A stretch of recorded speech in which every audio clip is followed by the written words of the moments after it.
January 1995, big things are happening.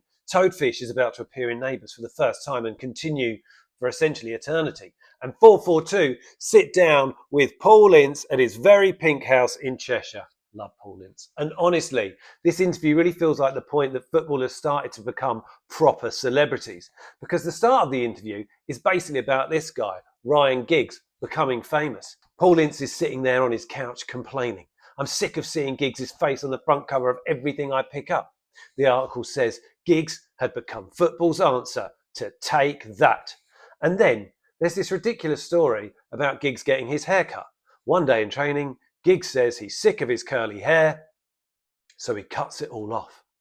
But apparently, the problem, Reebok has already printed 60,000 brochures with the old haircut, which is exactly the sort of things football magazines thought was fascinating back in 1995.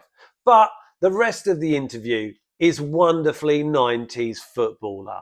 It's just got everything in it. Paul Ince is deciding whether to go and watch Forrest Gump that Friday night. His wife Claire is worried that the cinema will be busy, naturally, but Ince replies, nah, it's been on in Stockport for ages. It's Friday afternoon. What's he going to do? It'll be spent deciding which CDs he's keeping, talking to his agent, and getting his hair cut at 6 p.m. How he's making the 7:30 showing in Stockport, nobody knows. He's also trying to get his mates to drive to Stockport for McDonald's, whilst also explaining, I always eat Weetabix before a game because the fiber's good for me. Beautiful.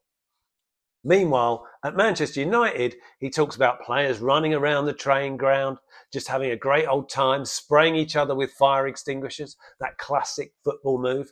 Footballers definitely became celebrities in the 90s, but they still essentially behave like lads at a sixth form college. Anyway, the article ends with a fantastic quote, I wouldn't want to play anywhere just to keep playing. I'd want to go out on top at United. 6 months later, Fergie sold him to Inter Milan and he finished his career at Wolves.